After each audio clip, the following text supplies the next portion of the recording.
Αγαπητές φίλες και φίλοι, είμαστε ολίγοι συγκριτικά με άλλες φορές, αλλά είμαστε και εκλεκτοί. Μας τιμά ο πρόεδρος με την παρουσία του, ο κ. Κωνσταντινόπουλος, ο κ. Καρτινάκης, πολιτιστικός παράγοντας της χώρας και εκλεκτό στέλεχος εδώ του Παρνασσού, έτσι.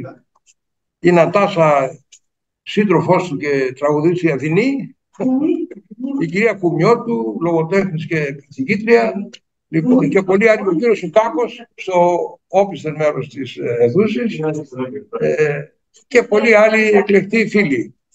Λοιπόν, και ο εξφακίων συμπατριώτης ο Γιάννη, έτσι, ο κύριος Σύφης εδώ, μαραθωνοδρόμος στο 73 του κύριου Σύφης. Παρακαλώ. 15η φορά έκανε μαραθώνιο. Στην Ελλάδα. Στην ηλικία 73 ετών μαραθωνοδρόμος.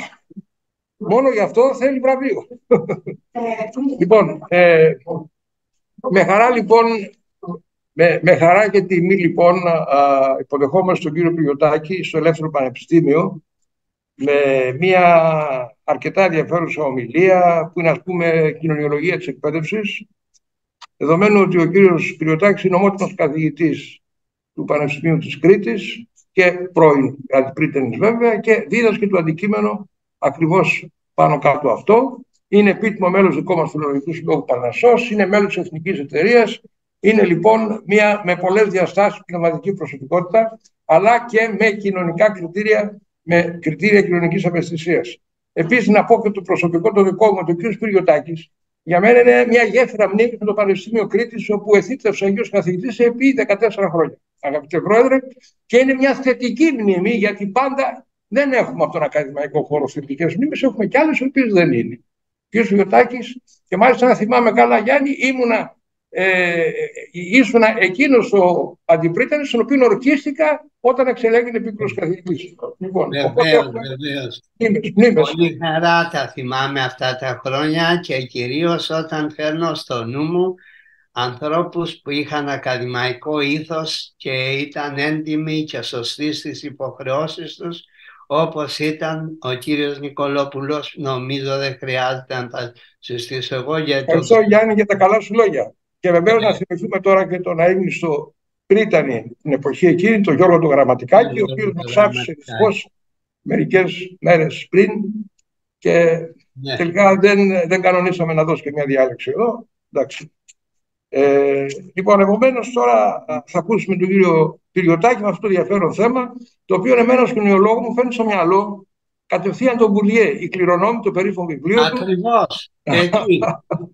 Θα μπορούσε να με χαρακτηρίσει κανείς, το λέω με σεμνότητα και υποκλίνομαι μπροστά στη μεγάλη προσωπικότητα του Πιέρ Μπουρντιέ, που υπήρξε και φίλος, μιλούσε γερμανικά, κάναμε ολόκληρο συζητήσεις και τον είχα προσκαλέσει, Φίλιππα, να έρθει στο Πανεπιστήμιο της Κρήτης.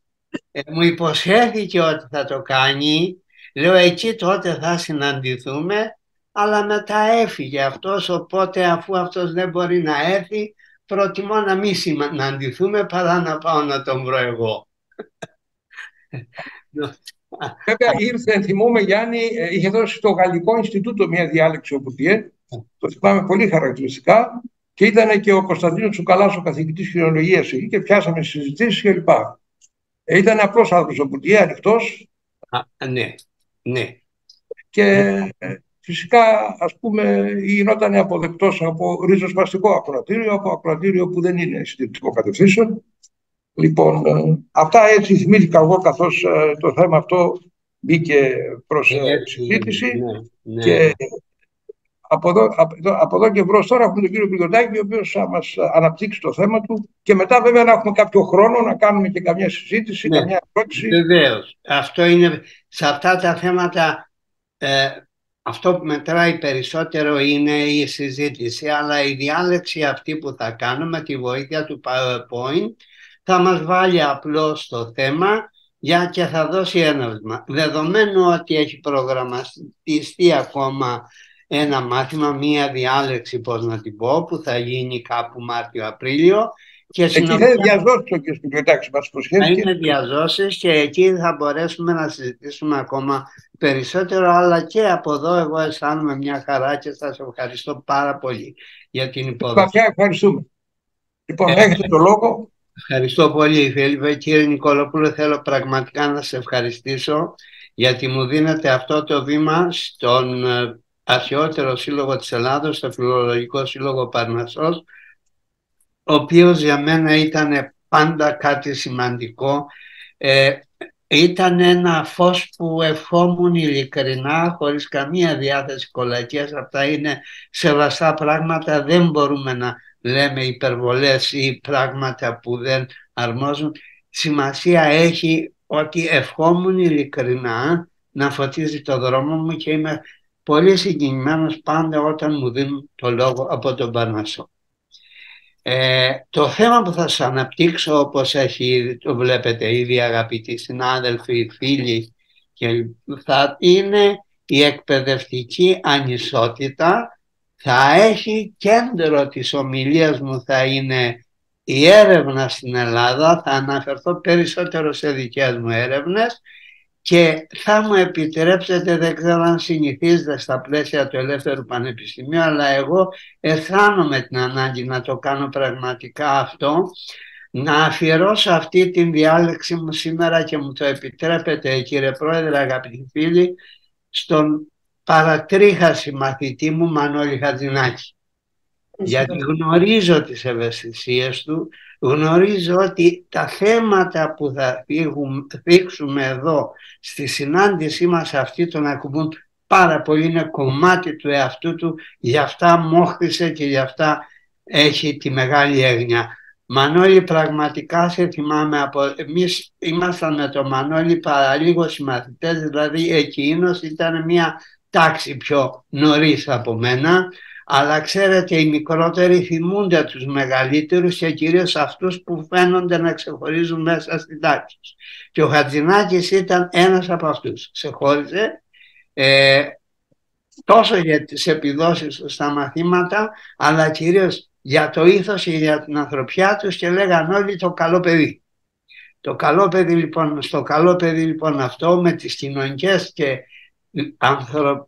ανθρώπινες ευαισθησίες, θα ήθελα να έχω στο νου μου την ώρα που μιλάω εδώ. Αγαπητοί φίλοι, να ξεκαθαρίσω πρώτα ότι αυτό που ονομάζομαι σχολείο με τη σημερινή του έννοια, δηλαδή ένα σύστημα οργανωμένο με τα δικά του κτίρια, με τα δικά του θρανία, το δικό του προσωπικό, το οργανωμένο πρόγραμμα αναλυτικό και εβδομαδιαίο και ημερήσιο, δεν υπήρχε για πολλούς αιώνες.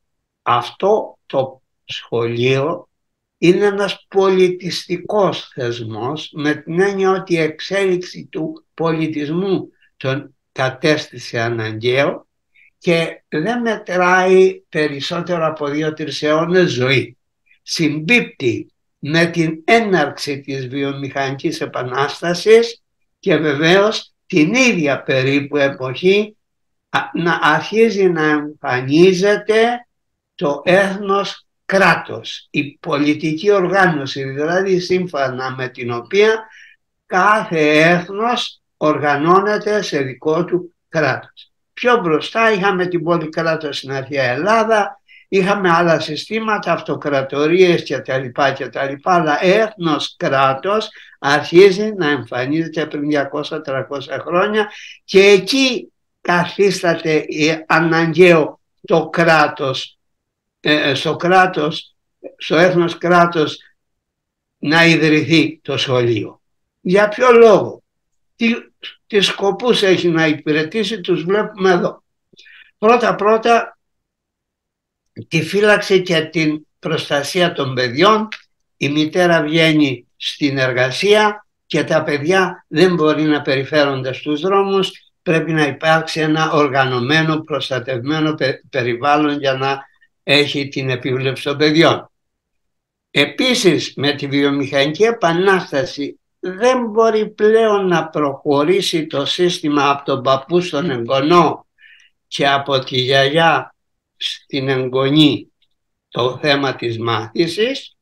Θα πρέπει να υπάρξουν ειδικευμένοι άνθρωποι, οι εκπαιδευτικοί, που θα διδάσκουν τα διάφορα πράγματα, και έτσι λοιπόν έχουμε τη δεύτερη σημαντική λειτουργία του σχολείου, που είναι η παροχή γνώσεων και προσόντων που θα φανούν χρήσιμα στην κοινωνία. Υπάρχει ακόμα η ιδεολογική νομιμοποιητική λειτουργία, τη λέω με 2 κουβέντες, γιατί είναι σημαντικό και δεν με τα προηγούμενα που είπα.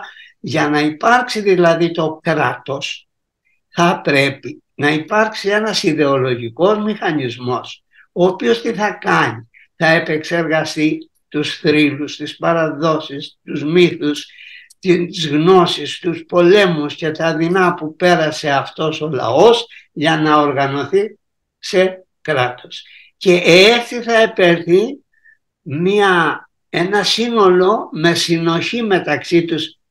Ο βαθμός συνεκτικότητας εξαρτάται από τον βαθμό που εκπληρώνει το σχολείο και η κοινωνία γενικότερα αυτή την ιδεολογική λειτουργία και νομιμοποιεί την ύπαρξη του κράτους. Με λίγα λόγια αυτά. Και πάμε στην επιλεκτική λειτουργία του σχολείου. Αυτή είναι που μας αφορά εδώ.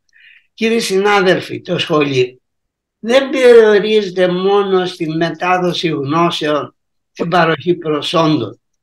Την ίδια στιγμή αξιολογεί τους μαθητές τους ταξινομεί σε ομάδες, επιλέγει ποιοι θα συνεχίσουν ή καν και πρέπει να συνεχίσουν παραπέρα την εκπαίδευσή τους, ποιοι θα πρέπει να βγουν στην αγορά εργασίας και ούτω καθεξής, και ποιος θα τοποθετηθεί σε μία θέση κοινωνική, η οποία βεβαίως η τοποθέτηση αυτή έχει να κάνει με το βαθμό που έχουν εξελιχθεί τα προσόντα και οι ικανότητες που χρειάζονται για την ανάλογη θέση. Επί της ουσίας δηλαδή το σχολείο, παιδιά, με τους τίτλους που χορηγεί, με τις ικανότητες όσο αυτοί εκπροσωπούνται σε αυτούς τους τίτλους, τι κάνει?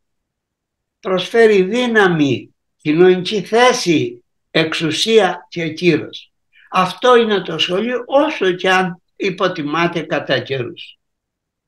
Τώρα, βεβαίως πρέπει να πω εδώ ότι όταν οι ειδικοί ανακάλυψαν αυτή τη λειτουργία του σχολείου, είπανε επιτέλους, μπράβο μας, τώρα έχουμε ένα μηχανισμό, έχουμε ένα όργανο, έχουμε ένα μέσο με βάση το οποίο θα γίνεται η κατανομή των προσώπων στις διάφορες θέσεις και όχι πλέον με τα παραδοσιακά μέτρα που ίσχυαν μέχρι σήμερα, δηλαδή την κοινωνική καταγωγή, τον πλούτο του καθενός και ούτω καθεξής, αλλά ανάλογα με τα δικά τους προσόντα, με τις δικές τους, με τις ικανότητες του καθενός.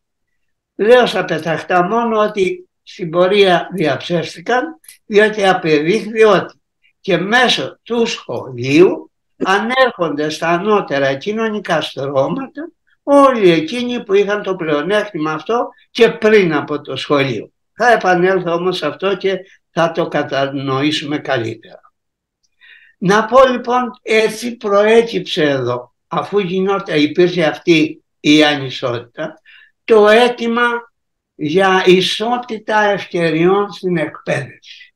Θα τα περάσω λίγο γρήγορα, γιατί είχε μια εξέλιξη η ιδέα. Αυτή η ιδέα είναι σαν τα παιδάκια, μεγαλώνουν, εξελίσσονται. Λοιπόν, στην αρχή θεωρήσαμε ως ισότητα ευκαιριών στην εκπαίδευση να πάνε τα σχολεία παντού, να διευρυνθούν τα εκπαιδευτικά δίκτυα και να είναι προσβάσιμα από όλα τα παιδιά, ανεξάρτητα από την γεωγραφική, την κοινωνική τους καταγωγή.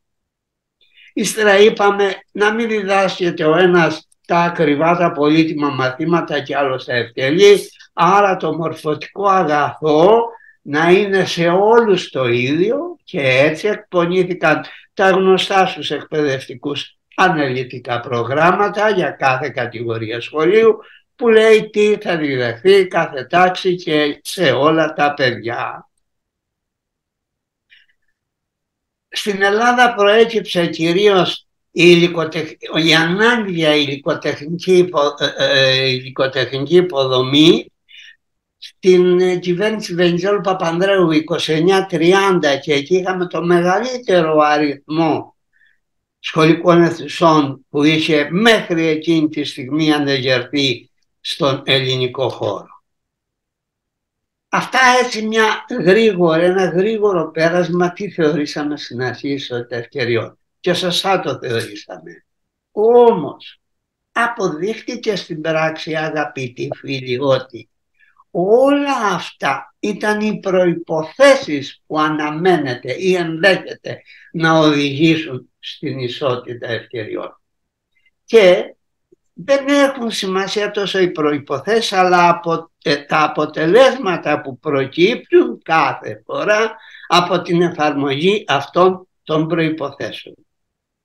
Δηλαδή, η ισότητα σημαίνει ότι σε κάθε ομάδα πληθυσμού, ανάλογα με πόσο κοινωνικό χώρο καταλαβαίνει, πόσα μέλη έχει, τι ποσοστό έχει στο κοινωνικό οικοδόμημα εν γέννη, ανάλογο ποσοστό πρέπει να υπάρχει και σε κάθε μορφή σχολείου. Δηλαδή, το επαναλαμβάνω, κάθε κοινωνικό στρώμα πρέπει να εκπροσωπείται στον εκπαιδευτικό κορμό με το ίδιο ποσοστό που εκπροσωπείται στο κοινωνικό κορμό, στο σώμα της κοινωνίας. Θα το δούμε πιο κάτω πιο αναλυτικά και μπαίνω επί της ουσίας. Γνωρίζουμε ότι προϋπόθεση για να καταλάβει κάποιο μέλος της κοινωνίας μία κοινωνική θέση ανώτερη, υψηλού επίπεδου, υψηλού και μεγάλου κοινωνικού κύρους, είναι το πανεπιστημιακό πτυχίο. Βεβαίως, τραπιάζεται καμιά φορά, αλλά ας μην κολλήσουμε στις εξαιρέσεις.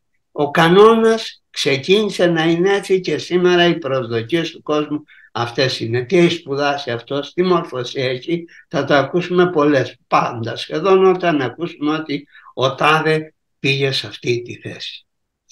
Αυτό λοιπόν σημαίνει ότι το επίζηλο πτυχίο, αυτό που πρέπει να επιδιώκει καθένας, εάν θέλει και επιθυμεί να ανέβει στην κοινωνία, είναι η απόκτηση πτυχίου του πανεπιστημίου. Ειδικά δε για παιδιά όπως ξεκίνησαμε εμείς, Μάνος Γιατσινάκη και πολλοί άλλοι, που προέρχονται από τα γεωργοκτηνοτροφικά, από την επαγγέλματα και την ύπαιθρο, δεν υπάρχει άλλη εναλλακτική λύση για να ανέβεις, να αλλάξεις κοινωνικό στρώμα, για αυτό που λέμε στην κοινωνιολογία, Φίλιππα, ανωδική κοινωνική κινητικότητα. Το εισιτήριο, το εφαλτήριο για να ανέβεις από τα χαμηλά στρώματα στα ανώτερα είναι το πανεπιστημιακό πτυχίο. Δεν υπάρχει, εκτός βέβαια είναι και τα μέσα, το άθλημα και θέαμα. Ο Μίλτος, ο Τεντόγλου για παράδειγμα, από ό,τι ακούω, ήταν ένα παιδί από πολύ και τόσοι άλλοι αθλητές. Αυτοί αποκτούν μέσω μιας ειδικής ικανότητας στο άθλημα και στο θέαμα. Όλοι εμείς οι άλλοι που δεν παίζουμε με αυτό το χαρτί, πρέπει, αν δεν έχουμε πτυχίο, θα μείνουμε καθυλωμένοι εκεί από όπου ξεκίνησα. Αντιλαμβάνεστε ότι το πτυχίο του πανεπιστημίου μέσα από τις συνθήκες αυτές προσλαμβάνει μια ιδιαίτερη κοινωνική δυναμική και είναι θέμα μείζωνος σημασίας για τα παιδιά των χαμηλών κοινωνικών στρωμάτων. Ειδικά δε στην Ελλάδα, κάθε αγροτική οικογένεια είχε αυτό το όνειρο, Και σήμερα. Γι' αυτό και αυτή η προσέλευση αρθρώα και οι πανελλήνιες εξετάσεις είναι ένα δύσκολο βήμα στη ζωή των ανθρώπων. Επομένως, κάθε οικογένεια ονειρευόταν. Και σε παλαιότερες εποχές, στην Ύπαιθρο ειδικά, το να σπουδάσει ένας αδελφός σήμαινε καλύτερη τύχη στο γάμο της, ενώ και για την αδελφή. Είναι, λέει, από καλή οικογένεια, τα αδέρφια της είναι όλοι γιατροί και δικηγόροι, έχει δάσκαλο πατέρα και ούτω καθεξής. Δεν θα μείνω σε αυτά, είναι γνωστά, το τονίζω απλώς. Αλλά πρέπει να πούμε ότι, παιδιά, αυτό θέλω να το εξηγήσω και θα το δείτε στην πράξη στις επόμενες διαφάνειες. Είναι ότι εμείς όλοι θεωρούμε ότι η επιλογή στα πανεπιστήμια γίνεται με τις πανελλήνιες εξετάσεις. Ναι, αλλά αυτό είναι η τελευταία πράξη μιας διαδικασίας που έχει ξεκινήσει από την ώρα που το παιδάκι γράφεται στην πρώτη τάξη του δημοτικού σχολείου. Και έχω κάνει πολύ σοβαρή έρευνα πάνω σε αυτό το θέμα. Πρέπει να επενέσω επίσης εδώ τις έρευνες του Μανώλη του Δρετάκη γύρω από αυτά τα θέματα και θέλω να εκφιάσω κυρίως, και ας είναι αυτός ο λόγος, ένα μνημόσυνο στην σεβαστή μνήμη της Ιωάννας Λαμπύρη Δημάκη, καθηγήτρια στο Πανεπιστήμιο Αθηνών. Η Λαμπύρη Δημάκη είναι η πρώτη και η καλύτερη κοινωνιολόγος της εκπαίδευσης. Μετά είναι όλοι οι άλλοι και κάπου εκεί είμαι κι εγώ. Με σοβαρή όμως δουλειά προσωπικά πάνω σε αυτά τα θέματα και πάνω στην ελληνική εκπαίδευση και στην ελληνική κοινωνία. Για να δούμε λοιπόν αυτό το πράγμα, και εδώ πολύ καλά θυμήθηκες, σε παρακαλώ, τον Μπουρντιέ. Ο Πιέρ Μπουρντιέ εγγενίασε στην Ευρώπη αυτό το θέμα με το περίφημο έργο του «Οι κληρονόμοι», ο οποίος ξεφεύγει λίγο, αλλά αυτά θα τα πούμε την επόμενη φορά. Ενώ δηλαδή ο μαρξισμός θεωρεί άρχουσα τάξη το κεφάλαιο και τα λοιπά, και η άρχουσα τάξη, λέω έτσι πεταχτά δύο κουβέντες, έφτιαξε τα σχολεία για τους εαυτούς της. Ο Μπουρντιέ είπε ότι μαζί με αυτό μετράει για την εκπαίδευση κυρίως όχι μόνο το οικονομικό, αλλά κυρίως το πολιτιστικό κεφάλαιο. Και θα φανεί και παρακάτω, θα το τονίσω όμως στο επόμενο μάθημα που θα κάνω. Για να κατανοήσουμε λοιπόν αυτή τη διαπίστωση που προανέφερα, ότι αρχίζει η επιλογή από την πρώτη μέρα του δημοτικού σχολείου, κοιτάξτε, το σχολικό έτος 1967-68 γραφήκανε στην πρώτη τάξη του δημοτικού σχολείου 167.930 μαθητές σε ολόκληρη τη χώρα. Τότε είχαμε πολύ μεγαλύτερους αριθμούς μαθητών, γιατί σήμερα δυστυχώς πολλαπλασιάζεται ο ελληνικός πληθυσμός.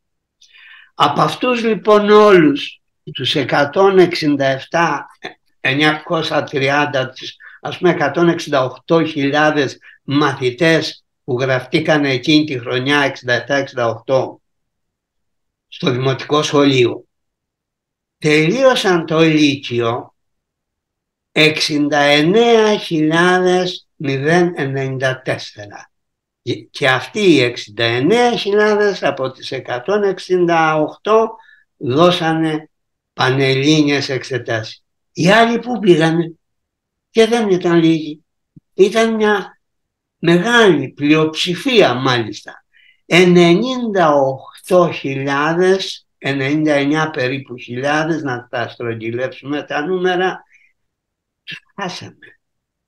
Και είναι ένα θέμα που διοχετεύονται αυτές οι φοιτητικές διαρροές. Παιδιά, και εδώ θέλω Πώς λέει ο Ξυλούρης, προσκυνώ τη χάρη σου, λαέ μου. Εγώ λέω προσκυνώ τη χάρη σου, Παρνασέ μου. Διότι εδώ εμφανίστηκε, κυρίως μετά το σύγγραμμα του Ιάννη Κονδυλάκη, «Οι άθλιοι των Αθηνών», προϋπήρξε ο Παρνασσός, εμφανίζεται ο Παρνασσός με τα σχολεία των απόρων παιδών. Ξέρετε, κύριοι συνάδελφοι, και κάθεται μένα ο καθένας και μου λέει, συντηρητικός ο πανσιονό που το αναφέρω, πρόεδρε, να ξέρετε τι θα πει να σώσεις χιλιάδες ψυχές, να τα περιμαζέψεις από τους δρόμους και από την παλιά αγορά της Αθήνας, από το ρολόι του Αιγίνου, και να τα που σαν τα σκυλιά τα αδέσποτα γυρνούσαν και αυτά τα παιδάκια, και τους έδωσε φαΐ, τους έδωσε τροπή, ρούχο, να προστατεύσουν τον εαυτό τους από το κρύο, και τα έβαλε και μάθανε γράμματα. Αυτά ποιος άλλος τα έχει κάνει ως πρόσωπο ή ως θεσμός, στο βαθμό μάλιστα που τα έκανε ο Παρνασσός. Εδώ λοιπόν αυτές τις 98.000 που διαρρέουν έπιασε ο Παρνασσός, συγγνώμη, αλλά έχω χρέος και θα το λέω και σε όποιον αρέσουν. Λοιπόν, έχουμε απώλεια, διαρροή 99.000 μαθητές, και φτάνουν να δώσουν πανελλήνιες μόνο οι 69.000. Στην Κρήτη έχω άλλους αριθμούς, πολύ πιο πρόσφατους, αλλά ας μείνουμε σε αυτούς, νομίζω καταλαβαίνετε. Πού πήγαν αυτοί? Κοιτάξτε εδώ. Τους παίρνω από τάξη σε τάξη. Από τους 100 μαθητές που γραφτήκαν εκείνη τη χρονιά, αγαπητοί μου, στην πρώτη δημοτικού, τελείωσαν το δημοτικό 95. Έχουμε μια διαρροή 5%. Από αυτούς πηγαίνουν στο γυμνάσιο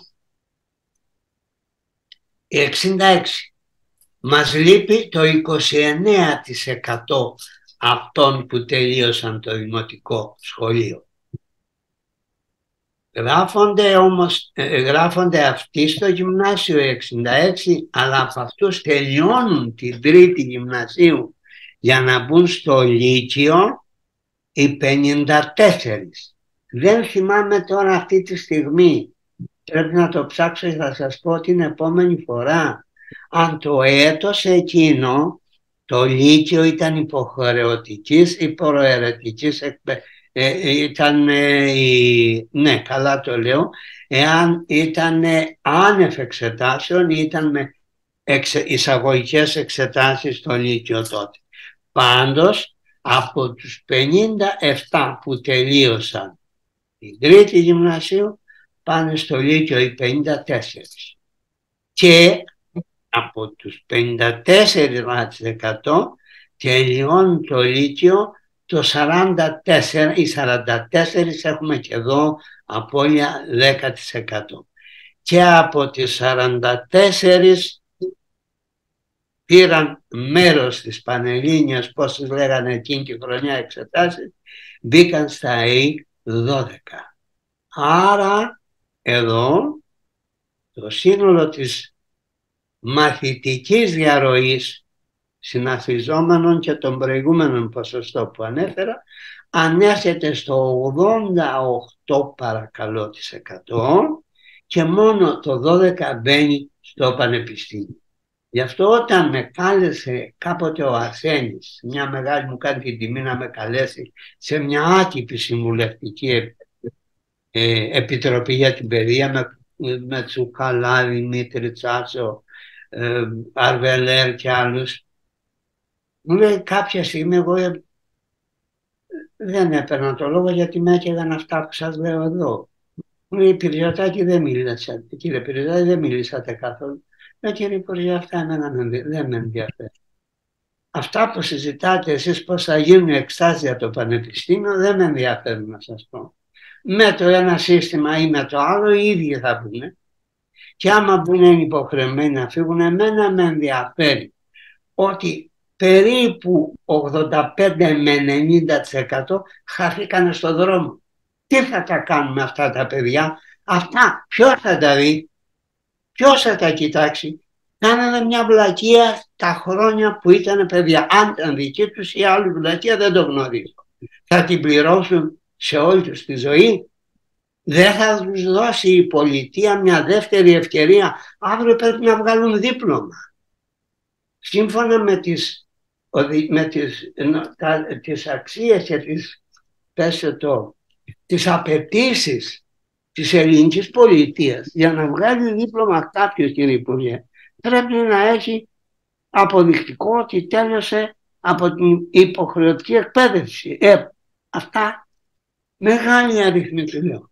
Δεν θα τους δώσει η πολιτεία μια δεύτερη ευκαιρία να δουν τι θα κάνουν? Και πετάγεται ο Αρσένης, παιδιά, και λέει σχολεία δεύτερης ευκαιρίας. Και μου τα ανέθεσε. Τελικά εγώ πήρα το ολοήμερο, όμως τέλος πάντων. Αυτό λοιπόν που διαπιστώνουμε εδώ είναι ότι η επιλεκτική λειτουργία του σχολείου που αναφέραμε δεν γίνεται με τις πανελλήνιες εξετάσεις, αλλά από την πρώτη μέρα που το παιδί γράφεται στο δημοτικό σχολείο. Ας πάμε τώρα στο πανεπιστήμιο. Και εδώ, γι' αυτό μνημόνευσα την Ιωάννα Λαμπύρη Δημάκη, άξια πάσης μνήας και κάθε σεβασμού. Το έργο της που εξέδωσε το νεοσύστατο τότε ΕΚΕ, Εθνικό Κέντρο Κοινωνικών Ερευνών, που δημοσιεύθηκε με τον τίτλο «Προς μίαν ελληνική κοινωνιολογία της εκπαίδευσης», είναι μνημειώδες. Και λυπάμαι γιατί είχα αναλάβει να το επανεκδώσω, δεν υπήρχε, και λυπάμαι διότι πρότεινα να μεταγλωτιστεί στην νεοελληνική, είναι γραμμένο στην καθαρεύουσα, εκδόθηκε, θυμάμαι πότε, 71, 72, 73, κάπου εκεί.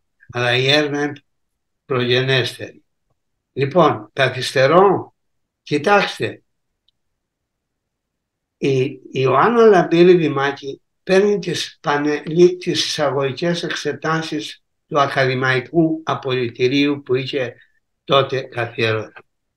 Χωρίζει τους υποψήφιους σε 3 επίπεδα. Το ανώτερο, το μεσαίο και το κατώτερο.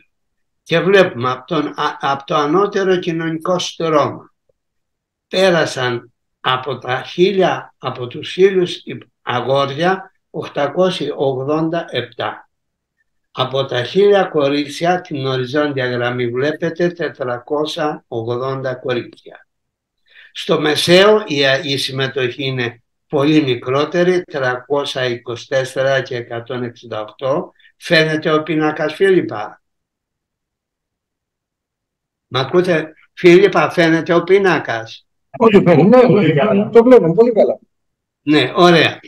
Και βλέπουμε ότι η μεγαλύτερη ανισότητα είναι ανάμεσα στα αγόρια του ανώτερου κοινωνικού στρώματος,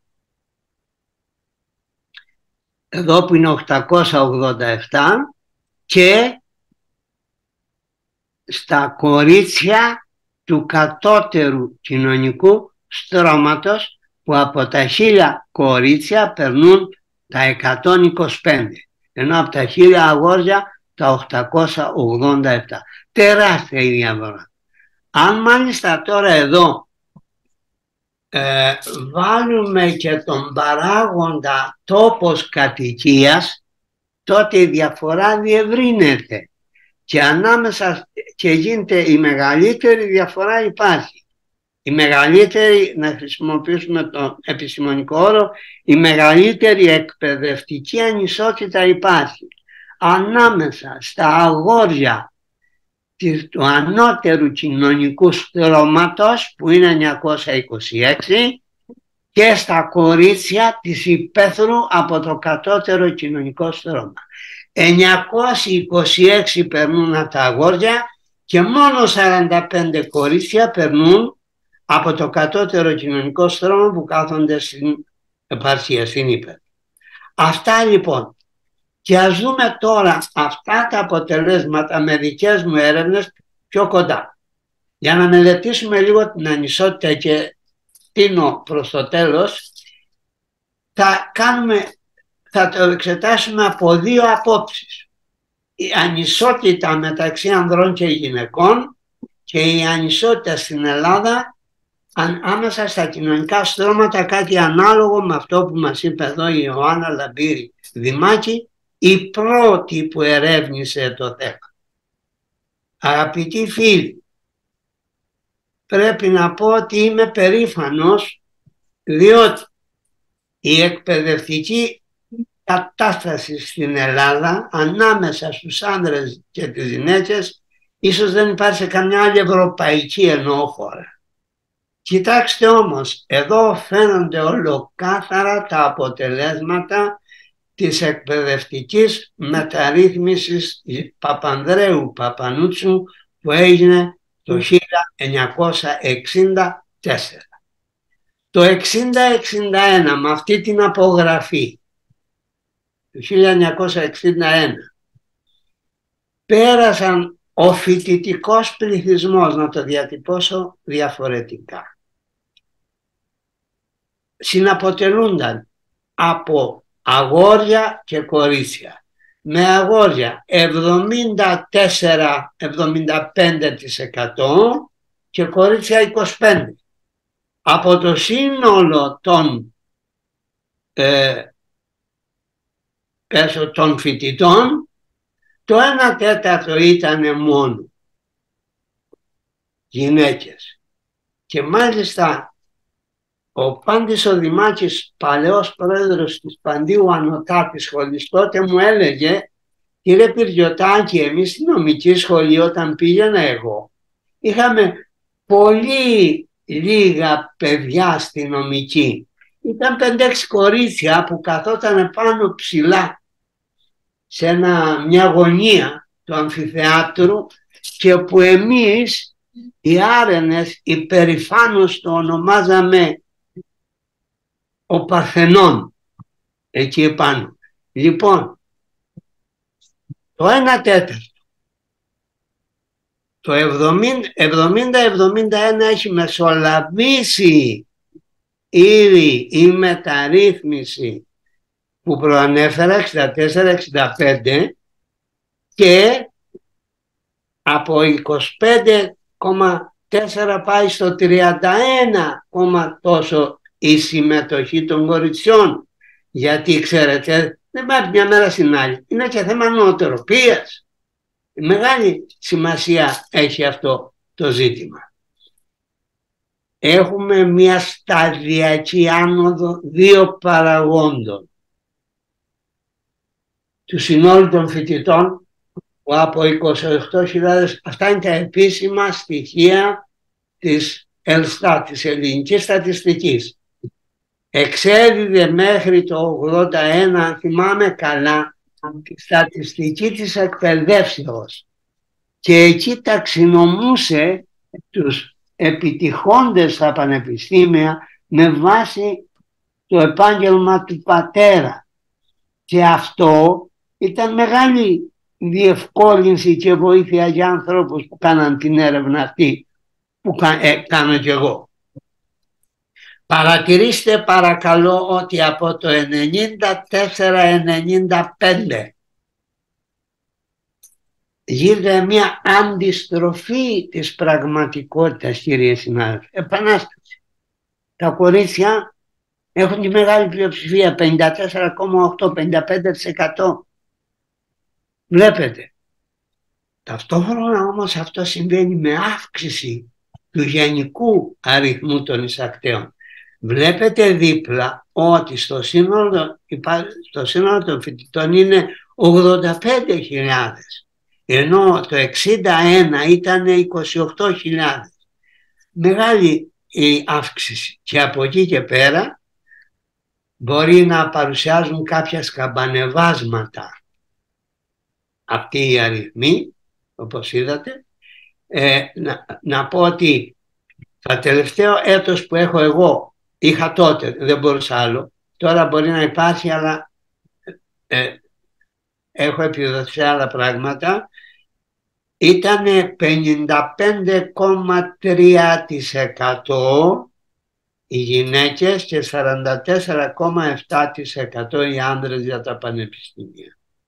Φίλιππα, άσε με να λιγάκι να αυτοσαρκαστώ. Νομίζω είναι καιρός να ιδρύσουν πλέον οι άνδρες ένα σωματείο εξίσωσης των δύο φύλων. Εδώ η διαφορά βλέπετε είναι τεράστια και επιμένω ότι η γενική εικόνα που έχω για την Ευρώπη δεν είναι σε καμιά περίπτωση από αυτές. Κυρίως η Γερμανία, την οποία έχω σπουδάσει και παρακολουθώ τα πράγματα. Έχουμε λοιπόν αυτά τα αποτελέσματα. Αλλά δεν είναι μόνο ο αριθμός, το ποσοστό συμμετοχής. Εάν πάρουμε και εξετάσουμε τα αποτελέσματα των πανελληνίων εξετάσεων κατά σχολή, σας είπα ήδη, ο αείμνηστος Πάντης Δημάκης μου είπε 5-6 ήταν στη νομική. Τότε πήγαιναν δασκάλες σε μεγάλο βαθμό, φιλολογία, γενικώς εκπαιδευτικά επαγγέλματα. Αυτό το στερεότυπο τώρα, παιδιά, έχει αλλάξει. Το μόνο ανδροκρατούμενες σχολές, όπως είναι ας πούμε το Μετσόβιο Πολυτεχνείο, έπαυσαν να είναι ανδροκρατούμενες. Σε κάποιες από αυτές έχουν οι γυναίκες στην πλειοψηφία. Μου έρχεται αυτή τη στιγμή εδώ η αρχιτεκτονική στο μυαλό. Λοιπόν, έσπασε και το στερεότυπο της επιλογής θηλυκών σχολών εντός εισαγωγικών. Τώρα, να δούμε πάλι λίγο τα ποσοστά ανάμεσα στα κοινωνικά στρώματα και πού βρίσκεται η εκπαιδευτική ανισότητα πάνω κάτω σήμερα. Από τη στιγμή που έπαψε η Εθνική Στατιστική Υπηρεσία να μας δίνει τα επίσημα αποτελέσματα των πανελληνίων εξετάσεων με ταξινομημένα κατά το επάγγελμα του πατέρα, τα πράγματα εμάς μας δυσκολεύουν. Δεν έχουμε άλλη λύση παρά μόνο να κάνουμε με πολύ μικρότερα δείγματα την έρευνά μας στα πανεπιστήμια. Και επειδή δυσκολεύει αυτό, πήρα 2 κατηγορίες επαγγελμάτων. Α, όπως ονομάζει η Στατιστική Υπηρεσία, τα ελευθέρια και τεχνικά επαγγέλματα. Αυτά προϋποθέτουν ελεύθερους επαγγελματίες με πανεπιστημιακό πτυχίο. Δηλαδή γιατρούς, δικηγόρους, μηχανικούς. Και πήρα για τη δεύτερη κατηγορία, από χαμηλά κοινωνικά στρώματα, την κατηγορία που ανήκα εγώ και ανήκω, τα γεωργικά αλλιευτικά δασικά. Κοιτάξτε, το 61, και εδώ πάλι θα φανεί η διαφορά που προκάλεσε η μεταρρύθμιση του 64 που στο μεταξύ έχει συντελεστεί. Τα στατιστικά στοιχεία της Εθνικής Στατιστικής Υπηρεσίας μας λένε ότι το 1961 τα ελευθέρια και τεχνικά επαγγέλματα, όπως τα ονομάζει η Εθνική Στατιστική Υπηρεσία, καταλάμβαναν τα 3,4% του συνολικού εργατικού δυναμικού. Και το 61 πέτυχαν από το 3,4 των επαγγελματιών αυτής της κατηγορίας 13,5 στο πανεπιστήμιο και πάλι σε σχολές κύρους ανάλογες με τους γονείς τους. Το 3, για να θυμάστε τι είπαμε, για να υπάρξει ισότητα ευκαιριών πρέπει το ποσοστό που κατέχει η συγκεκριμένη επαγγελματική κατηγορία στη κοινωνία μέσα, με το ίδιο ποσοστό να εκπροσωπείται και στο φοιτητικό πληθυσμό. Κάθε επαγγελματική κατηγορία. Εδώ έχουμε 3,4 και μας δίνει το 13,5% στο φοιτητικό πληθυσμό. Δηλαδή 3, 4, 12 τετραπλασιάζει το ποσοστό του αυτή η επαγγελματική κατηγορία, το ποσοστό της, στο φοιτητικό πληθυσμό. Να πάω λίγο στην επόμενη και θα ξαναγυρίσω εδώ. Πάμε το 1980, το 61, αγροτική χώρα το 61, η Ελλάδα κατεξοχήν, έχουμε στο εργατικό δυναμικό 53,7%. Και αυτό το 53,7% μας δίνει στο φοιτητικό πληθυσμό 25,8%. Ούτε το μισό ποσοστό δεν υπάρχει στο πανεπιστήμιο.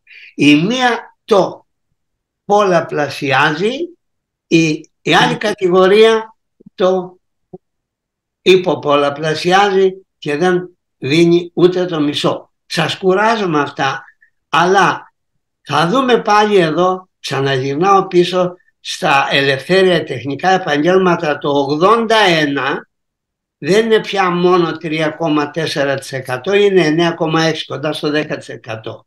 Και μας δίνει το 15,6% στα πανεπιστήμια. Προσέξτε, αυτή τη φορά δεν το διπλασιάζει καν. Η προηγούμενη το είχε τέτραπλασιάσει. Η άλλη το είχε υποπολαπλασιάσει. Δηλαδή, σημαίνει, αν τα δούμε με μαθηματικά όπως μας συμβούλεψαν φίλοι μαθηματικοί, ότι τα παιδιά από ελευθερία τεχνικά επαγγέλματα είχαν 4 και 4, 8 φορές περισσότερες πιθανότητες για να μπουν στα πανεπιστήμια από ότι τα παιδιά των εργατών. Προχωρώ όμως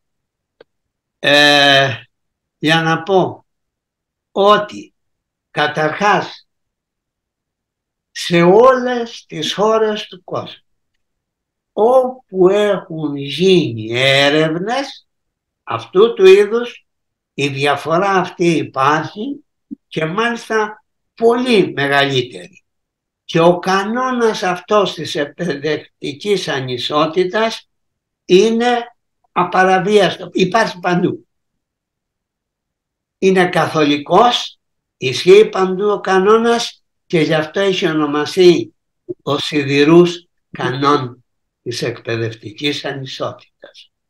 Για να παρηγορηθούμε και λίγο, σας λέω ότι σύμφωνα με στοιχεία του ΟΣΑ, οι αναλογίες στην Ευρώπη κυμαίνονται 15/1, 20/1 ή 30/1, τελευταία πρέπει να είναι η Γερμανία. Καταλαβαίνετε λοιπόν ότι εδώ στην Ελλάδα τα ελευθέρια και λοιπά επαγγέλματα που λέγαμε με 8/1, που είναι η πιο μεγάλη απόσταση, είναι πάρα πολύ καλά. Και εγώ δεν είμαι της άποψης ότι το ελληνικό εκπαιδευτικό σύστημα έχει κρίση, έχει προβλήματα, έχει. Ότι πάσει, ότι έτσι, ότι αλλιώς. Εξαρτάται από που το βλέπεις. Από πλευράς εκπαιδευτικής ανισότητας δεν ήταν ποτέ σε τόσο τέτοια μεγάλη κρίση όσο είναι των προηγουμένων χωρών, όπου οι κοινωνικές τάξεις, επειδή έχουν μεγάλη παράδοση στις βιομηχανίες και τα λοιπά, έχει κρίση και η ανισότητα είναι πολύ μεγάλη. Ένα μεγάλο επίτευγμα επίσης του ελληνικού εκπαιδευτικού συστήματος είναι ότι μετά το Δεύτερο Παγκόσμιο Πόλεμο και μέχρι τότε είχαμε μεγάλο ποσοστό αγραμμάτων, πλήρως αγραμμάτων, οργανικά αναλφάβητοι. Δεν ήξεραν να διαβάζουν και να γράφουν καν. Και αυτό σήμερα έχει περίπου μηδενιστεί. Αυτό το ελληνικό εκπαιδευτικό σύστημα το πέτυχε. Λοιπόν, η μεγαλύτερη διαφορά υπάρχει στη Γερμανία. Σε μια άλλη φορά μπορώ να σας το εξηγήσω. Το 58 περίπου είναι εργάτες στη Γερμανία. Βιομηχανική χώρα και είναι βιομηχανικοί εργάτες. Από αυτό το 58% μπαίνει το 7 με 8% στα πανεπιστήμια. Μόνο 7 με 8%. Υπάρχουν και άλλοι λόγοι εδώ. Άλλη φορά μπορώ να σας εξηγήσω. Πάντως αυτή είναι η πραγματικότητα σύμφωνα με το Υπουργείο Παιδείας της Γερμανίας, το Ομοσπονδιακό. Λοιπόν, όχι ομοσπονδιακό δεν υπάρχει, τέλος πάντων. Επίσημα στοιχεία. Και από το 42% που είναι ο υπόλοιπος πληθυσμός μπαίνει το 90 και πάνω, 92 με 93. Τελειώνω. Γενικά, από τις δικές μου μελέτες, προκύπτει ότι τα παιδιά με γονείς που ασκούν ελευθέρια και τεχνικά επαγγέλματα είχαν 8 φορές, το είδαμε, μεγαλύτερες πιθανότητες το 61 να περάσουν στο πανεπιστήμιο. Η σχέση ανώτερων κατώτερων στρωμάτων ήταν 8 προς 1. Μετά το 1964 η σχέση αυτή γίνεται 5 προς 1. Έχουμε μια μεγάλη βελτίωση, φαίνεται και στα στοιχεία τα επιμέρους που έδωσα. Και σύμφωνα με τις τελευταίες δικές μου έρευνες είναι 2,8 περίπου. Έχουμε μια αλματώδη εξέλιξη. Αν δούμε όμως τις προηγμένες, σύμφωνα με στοιχεία του ΟΣΑ, δεν παραθέτω άλλα, οι προηγμένες χώρες της Βόρειας και της Κεντρικής Ευρώπης, σε αυτές τις χώρες, τα παιδιά των ανωτέρων κοινωνικών στρωμάτων είχαν κατά τη δεκαετία του 60 20 και 30 φορές περισσότερες πιθανότητες να εισαχθούν στο πανεπιστήμιο σε σχέση με τα παιδιά της αγροτικής τάξης. Την ίδια εποχή η Ελλάδα, όπως είπα προηγουμένως, είναι σε μια σχέση 3 προς 1 ή 2 προς 1. Η Ελλάδα ως προς το σημείο αυτό είναι ενδεχομένως η πιο καλή χώρα στην Ευρώπη. Αυτά. Και σας ευχαριστώ πάρα πολύ. Ελπίζω να μην σας κούρασα.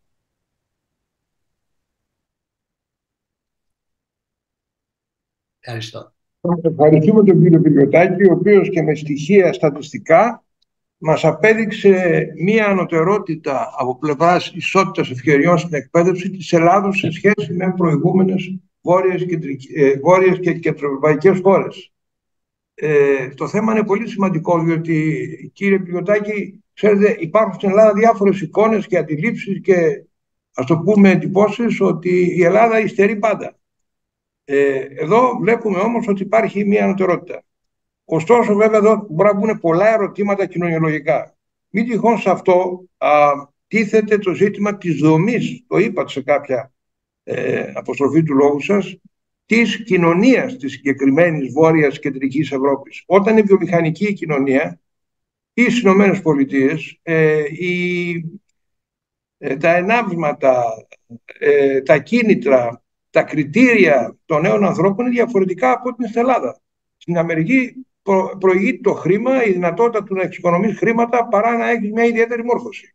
Επομένως, στην Ελλάδα υπάρχει μια ιδιαιτερότητα η οποία έχει να κάνει, αν θέλουμε, και με την πολιτισμική παράδοση της χώρας, που ανέκαθεν τα γράμματα αποτελούσαν ένα κομμάτι σημαντικό στην κοινωνική γενικά παρουσία του ανθρώπου σε οποιαδήποτε εποχή. Αυτό το ξέρουμε ήδη και από την εποχή της Δημοκρατίας.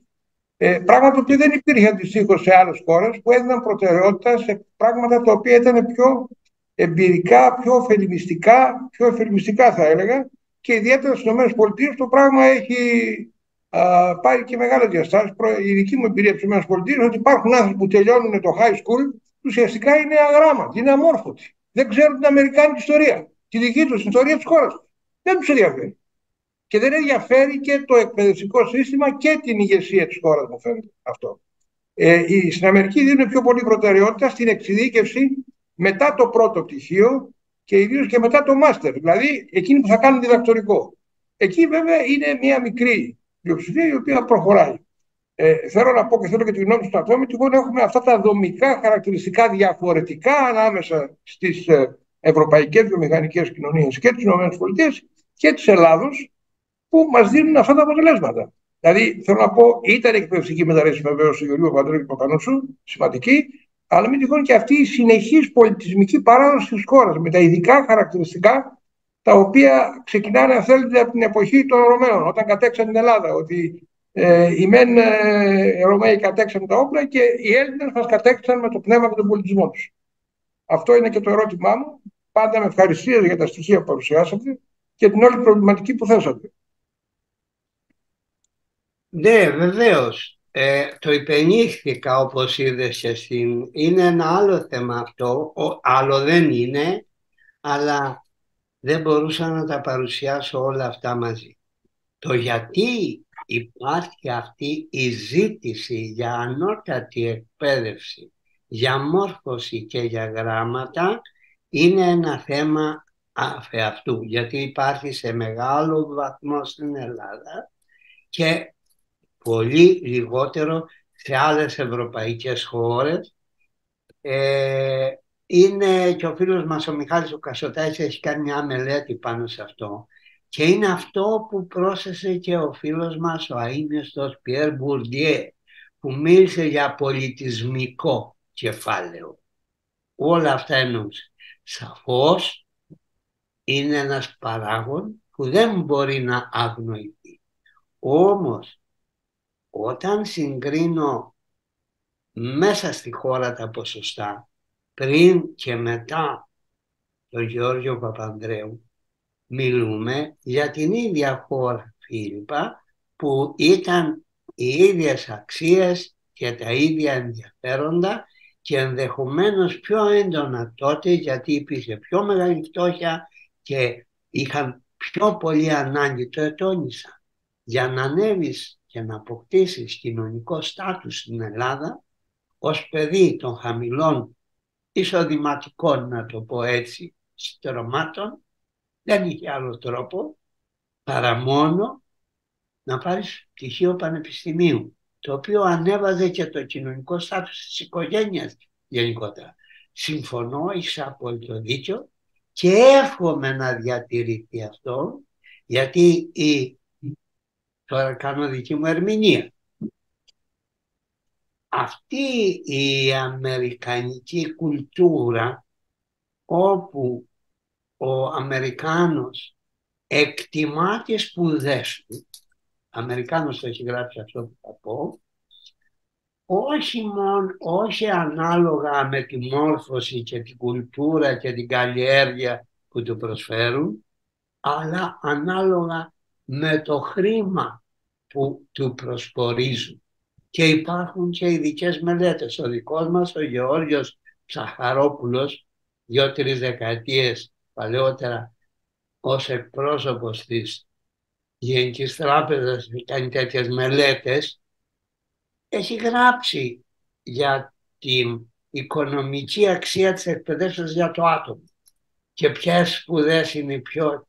Αλλά ας μην συνεχίσω εδώ. Θέλω να πω ότι αυτή η κουλτούρα, και είχε και ένα άρθρο ο Παπινιώτης πρόσφατα, την περασμένη Κυριακή, που έλεγε το Λύκειο δεν είναι σχολείο για μόρφωση, η μόρφωση έχει εξαφανιστεί, οι γνώσεις, οι απαντήσεις πάνω στα ερωτήματα, ναι, αλλά χάθηκε το μορφωτικό στοιχείο. Σήμερα, στο βαθμό που γνωρίζω τα πράγματα εκ των ένδο και καλώς γνωρίζω, όλα αυτά τα μορφωτικά χαρακτηριστικά που εξασφάλιζε ένα εκπαιδευτικό σύστημα, στην Ελλάδα εννοώ, μπαίνουν σε δεύτερη μοίρα. Κάποτε την εποχή του Γεωργίου Παπανδρέου που ανέφερα, αλλά και μετά με τον Γεώργιο Ράλη, μην ξεχνάμε τον Γεώργιο Ράλη το 1978, τη μεγάλη άνοδο του φοιτητικού πληθυσμού τη διευκόλυνε ο Γιώρης Ράλτσα. Δεν μπορώ να πω σε λεπτομέρειες τώρα. Και θέλω να πω ότι η ελληνική εκπαίδευση έχει αλλοιωθεί στο περιεχόμενο της και αυτό λέει και ο Γιώργος τον Παμπινιώτης σε αυτό το κείμενό του στο Βήμα, που το βρήκα πάρα πολύ αξιόλογο και πάρα πολύ αξιόλογο με την έννοια ότι για μένα πιάνει τα πράγματα από τη ρίζα τους, τον τάβρο από τα κέρατα που λέει. Αυτά έτσι σε γενικές γραμμές. Δηλαδή ο αμερικανισμός της παιδείας και της αγωγής εισέρχεται σε όλο τον κόσμο και οι ανθρωπιστικές επιστήμες διαμαρτύρονται ήδη οι Αμερικάνοι φιλόσοφοι και θα έλεγα όποιον έχει ενδιαφέρον για αυτά να διαβάσει ένα βιβλίο, δεν είναι πολύ σύγχρονο, «Ποιος σκότωσε τον Όμηρο», όπου ο Όμηρος συμβολίζει τις ανθρωπιστικές σπουδές και παίρνει στοιχεία. Πόσοι φοιτητές ακολουθούσαν κλασικές ανθρωπιστικές σπουδές εννοώ. Παλαιότερα και πόσοι τώρα. Πόσα πτυχία δινόταν. Η ποιότητα των φοιτητών. Πώς ήταν, ποια ήταν άλλοτε και ποια είναι σήμερα. Για να καταλήξει στο συμπέρασμα αυτό το βιβλίο ότι αυτό που συμβαίνει, έχουν δολοφονηθεί οι ανθρωπιστικές σπουδές. Αυτά πολλά είπα όμως, νομίζω. Είναι πολύ σωστά και σοφά αυτά που είπατε, κύριε Πληγιωτάκη. Ναι. Αυτό ακριβώς είναι το ωφελημιστικό στοιχείο που επικρατεί κυρίως στην αμερικάνικη κουλτούρα, έχει περάσει παντού και αυτό είναι ένα διακύμα. Τι θα γίνει στο μέλλον δηλαδή, με τις ανθρωπιστικές αξίες και την ανθρωπιστική παιδεία. Είναι μεγάλο. Δεν το βλέπει η σημερινή ανθρωπότητα. Αλλά καθόμαστε τώρα εδώ, Φίλιππα, είδες, παρασύρουμε και πάλι. Μιλάμε για την παιδική βία. Και να κάνουμε τούτο και να πάμε. Εν τω μεταξύ, φίλος μου που πήγε να ζητήσει τη βοήθεια ενός ψυχολόγου και του λέει, μα δεν μπορώ με βάση τις αξίες μου να κάνω αυτό που μου λέτε, κύριε. Βέβαια, αδικό τον άλλο. Λέει, άκουσε να δεις, πρέπει να απαλλαγείς από τις αιμονές σου, ήταν η απάντηση. Τον έβγαλε δηλαδή και ο άνθρωπος ψυχοπαθή, επειδή πιστεύει σε κάποιες αξίες και δεν θέλει να τις προδώσει. Καταλάβατε που τίνει να πάει, ήταν μια περίπτωση. Ελπίζω να μην είναι πάρα πολλές, αλλά ίσως είναι σήμερα μια και δύο και λίγες. Αύριο δεν ξέρω μετά μας προκύψει. Η παιδική βία υπάρχει γιατί στο σχολείο καταργήσαμε τις λέξεις αλληλεγγύη, οπλισίο, ανθρωπιά και παίζουμε μόνο ανταγωνιστική, να γίνουμε ανταγωνιστικοί, να ξεπεράσουμε το τάδε χώρα, να ξεπεράσουμε το και ούτω καθεξής. Δίνω το στίγμα μου με αυτό το παράδειγμα και αν ψάξεις εδώ θα βρεις πάρα πολλά. Χάθηκε το ανθρωπιστικό στοιχείο που είχαμε, τουλάχιστον στην εποχή μου, ο Χατζηνάκης και εγώ και οι άλλοι άνθρωποι αυτής της γενιάς ζούσαμε γι' αυτό. Ευχαριστώ. Κάποιος άλλος θα πρέπει να κάνει το ερώτημα, ο πρόεδρος, κυρία Κουμιώτου, οποιοσδήποτε. Ο κύριος Σκλαβούνος, ο οποίος ήρθε ήδη και μας παρακολουθεί και οποιοδήποτε άλλος. Ναι, παρακαλώ, ελεύθερα. Για την εμπεριστατωμένη ανάλυση όλων των στοιχείων αυτών που συναποτελούν την εξέλιξη της παιδείας. Πολύ σωστά έχει τονίσει ο κ. Πληγιωτάκης ότι ο χρόνος σταθμός ήταν το 1964. Η περίφημη αλλαγή Παπανδρέου Παπανούτσου. Γιατί τότε παρατηρήθηκε μια έκρηξη στις πρώτες τάξεις του γυμνασίου. Γιατί μέχρι τότε, για να πάει κανείς από το δημοτικό στο γυμνάσιο, έδινε εξετάσεις. Δεν ξέρω αν το θυμάστε αυτό. Επομένως, το πολύ σε κάθε γυμνάσιο, λύκειο, θυμάμαι στην Πάρκο, σε κάθε γυμνάσιο, να πήγαινε μόνο 60 παιδιά, να κάνει ένα ή δύο τμήματα. Όταν καταργήθηκαν οι εξετάσεις, την επόμενη χρονιά, 64-65, οι εισερχόμενοι ήταν 400, οι οποίοι θα είχαν χαθεί στην επαρχία. Και δεν ήταν μόνο αυτό. Δεν ήταν μόνο μια εκπαιδευτική ανεργία. Ήταν κοινωνικοπολιτική ανεργία. Γιατί τώρα, καθώς το παιδί είχε άμεση πρόσβαση και στο πανεπιστήμιο αργότερα, επέστρεφε στο σχολείο και ανέτρεπε το κατεστημένο του χωριού και της κοινότητας. Πρώτα ήταν ο άρχοντας και οι άρχοντες, οι τσελιγκάδες και των υπολείπων επαγγελμάτων. Τώρα όμως έχουμε μια αλλαγή αξιών. Είναι ο μαθηματικός, ο καθηγητής, ο γιατρός, ο δικηγόρος. Έχουν αλλάξει τα πράγματα. Και δεν θα ξεχάσω ότι δύο της συντηρητικής τότε τέγας της Βουλής, υπουργοί παιδείας της συντηρητικής τέγας, έλεγαν ότι προτιμούν τα πατρικά επαγγέλματα. Δηλαδή ο αγρότης να γίνεται αγρότης και ο τσαγκάρης να γίνεται τσαγκάρης, και αυτό ήταν για αυτούς το ιδανικό. Δεν θέλαν σε καμιά περίπτωση μορφωμένα άτομα. Τώρα, βέβαια, έχετε δίκιο, κύριε Νικολόπουλο, ότι αυτό που καθοδηγεί την ελληνική παιδεία είναι περισσότερο η αντίληψη των γονέων ότι πρέπει να μορφωθούν τα παιδιά. Δηλαδή, θέλουμε να έχουμε πτυχίου κοντελιβερά και τον προτιμούμε να έχουμε πτυχίο κοντελιβερά από το να είναι χωρίς πτυχίο. Αυτό όμως οφείλεται στην έλλειψη οργάνωσης της παιδείας. Στη Γερμανία, το έλεγε ο κύριος Πριοντάκης, όταν ετοιμάζουν κάθε χρόνο να πάνε στο πανεπιστήμιο και του παίρνουν την αμυντούα, υπάρχουν εξετάσεις ελεύθερα, υπάρχουν κάποια επιλογή. Αλλά εκεί έχει μια διαφορετική κατάσταση παιδεία. Σου λέει: έχω επαγγελματικά στελέχη πάρα πολλά που χρειάζομαι και έχω και χρειάζομαι στελέχη. Και υπάρχει και η αντίληψη του γονιού να βγάλει ο γιος αμέσως χρήματα. Δεν είναι ανάγκη να περιμένει 10 χρόνια και αν είναι γιατρός 15 και 20 για να βγάλει χρήματα. Έχουν αλλάξει τα πράγματα. Εν πάση περιπτώσει, εκεί γίνεται όμως ένας υπολογισμός. Δηλαδή, πόσους θέλω καθηγητές για τα σχολεία από την επόμενη χρονιά? 5.500. Επομένως, αυτούς τους διαιρώ για τα 15-20 πανεπιστήμια, για τον 20 πανεπιστημίων, και πρέπει να πάρω στη φιλοσοφική σχολή μόνο 30 άτομα το χρόνο. Υπάρχει ένας προβληματισμός που εδώ δεν υπάρχει. Σκεφτείτε, όταν το 1984 και μετά η μία φιλοσοφική σχολή διαιρέθηκε σε 3 σχολές, το ΦΠΨ, την αρχαιολογική, ιστορική και βεβαίως την φιλολογία, ενώ έπρεπε να επιμεριστούν τα 300-400 άτομα γιατρία από 100 άτομα σε κάθε σχολή, τελικά πήγαμε 300 άτομα σε κάθε σχολή. Άρα είχαμε 1.000 άτομα να εξέρχονται από ένα πανεπιστήμιο στην Αθήνα. 1.000 στην Θεσσαλονίκη, από τα Γιάννενα, από την Πελοπόννησο μετά. Αποτέλεσμα είναι να υπάρχει αυτός ο πληθωρισμός, ο εκπαιδευτικός πληθωρισμός, ο πτυχιακός πληθωρισμός στα πτυχία, από εκεί και πέρα να μην μπορούν να βρουν οπωσδήποτε μία διέξοδο.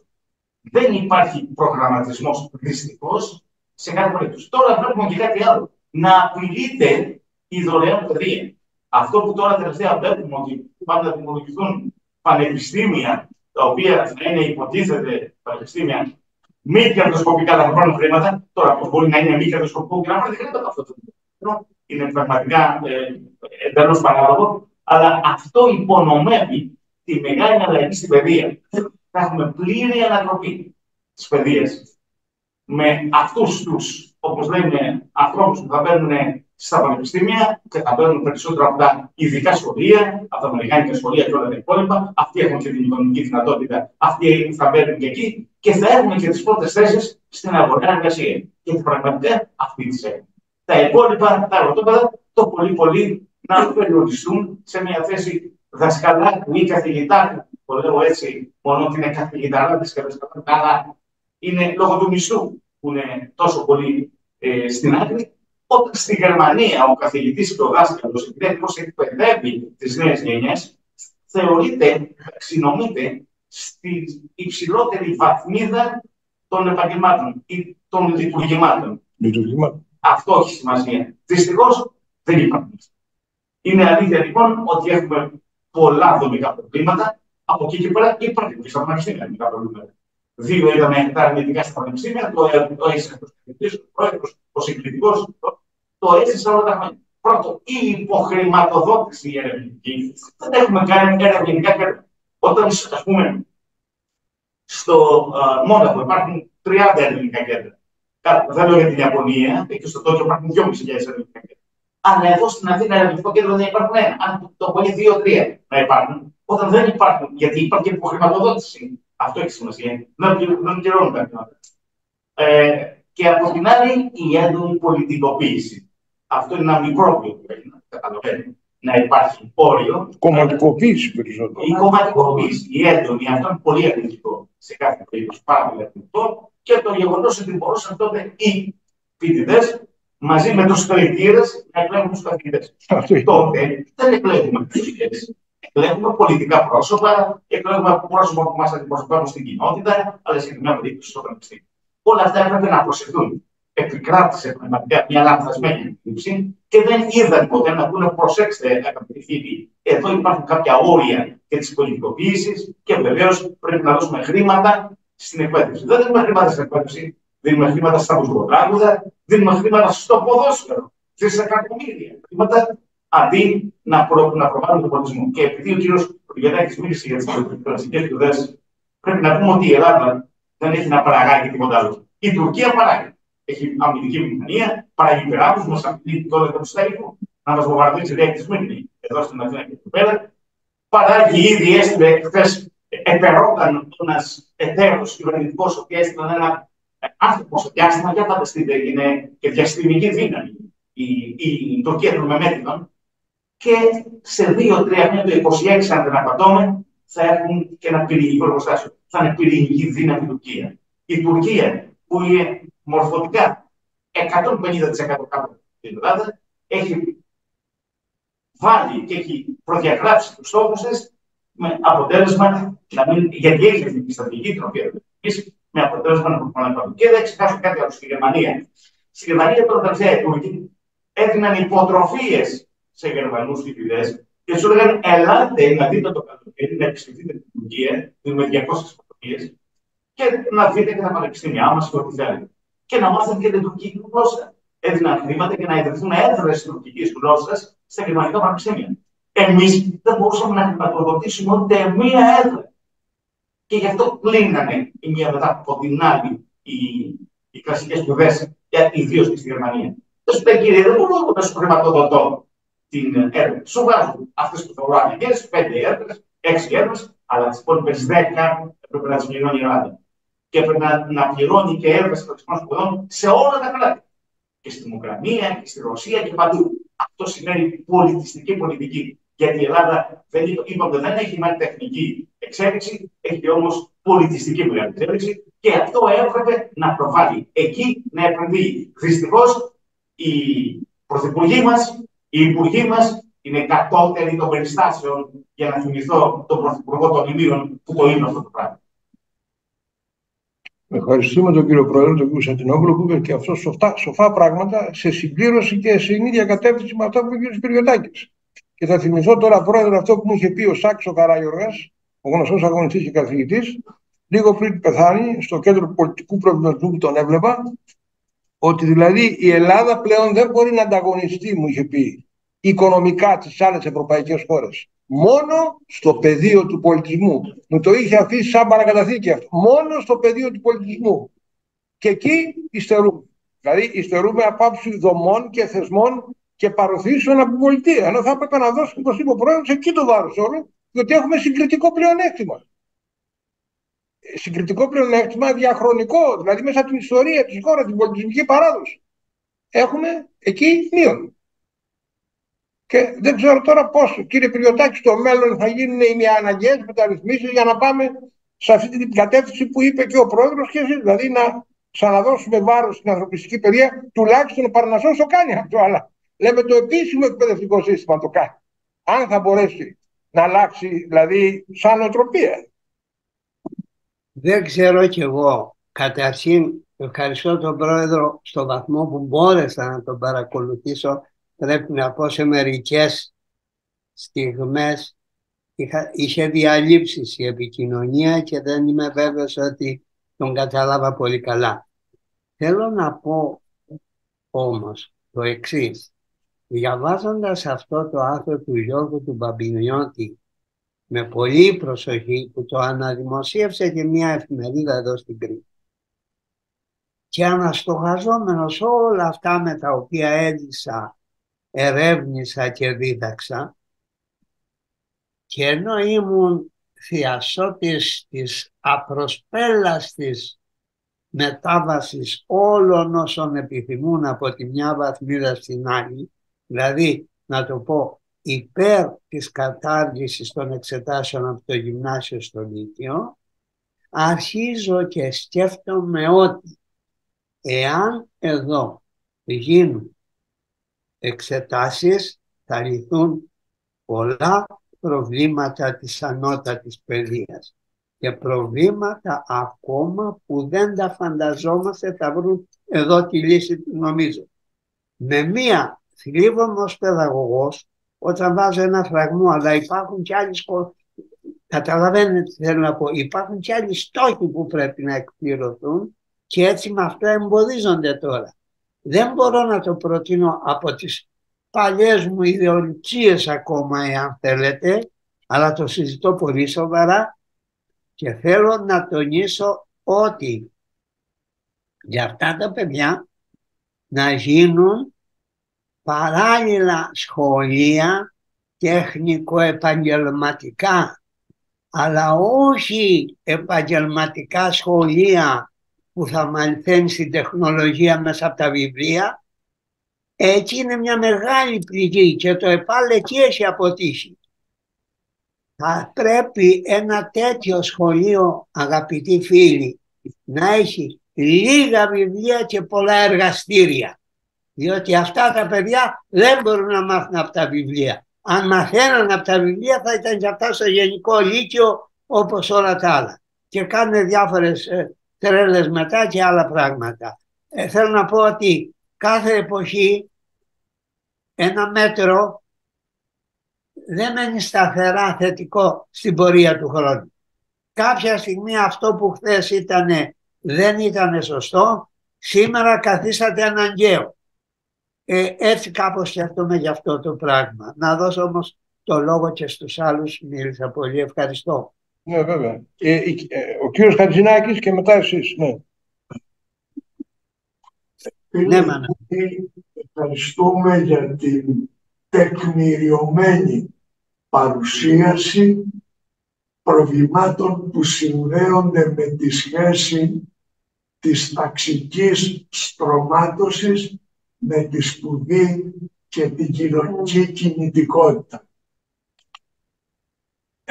Έρχεται στο μυαλό μου, γυρνάω πίσω 65 χρόνια. Τότε που σε θυμάμαι να έρχεσαι από τη Γράγικιά, ένα χωριό από την Ιερά Πέτρα, 5-6 χιλιόμετρα, με τα πόδια. Ναι, έτσι ήταν όντως. Κάποιες φορές, κάποτε απέκτησε και ένα ποδήλατο.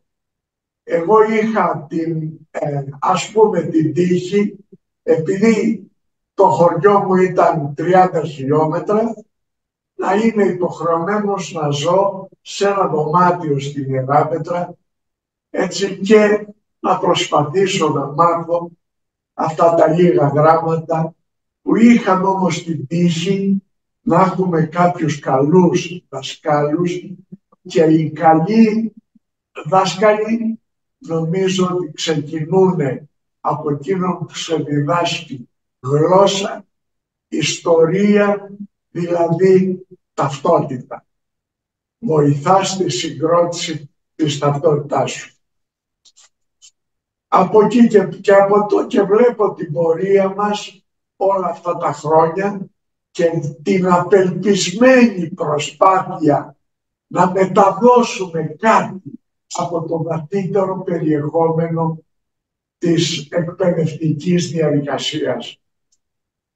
Πρέπει να σου πω ότι εγώ πάντα χώριζα τους δασκάλους σε 2 κατηγορίες. Σε εκείνους που κάνουν καλά, ευσυνείδητα, τη δουλειά τους μέσα στα πλαίσια των νόμων και των εκπαιδευτικών προγραμμάτων. Και σε εκείνους που υπερβαίναν τα όρια, τους κανόνες, σε εκείνους που αγωνιζότανε να ανάψουν τα δάχτυλά τους κεριά. για να φωτίσουν τα σκοτάδια των μαθητών τους. Σε εκείνους που νιώθανε έναν έρωτα χωρίς όρια σε αυτό που κάνανε, για τη γνώση, αλλά πολύ περισσότερο για μια βαθύτερη παιδεία, δηλαδή για την ουσιαστική διαμόρφωση της προσωπικότητας του νέου ανθρώπου. Και μέσα σε αυτούς που αναλώσαν τον εαυτό τους, ξέρετε, πάντα πίστευα ότι αν δικαιώνεται ένας δάσκαλος, δικαιώνεται μόνο όταν ανάβει μικρές πυρκαγιές στις συνειδήσεις των ανθρώπων, των νέων ανθρώπων.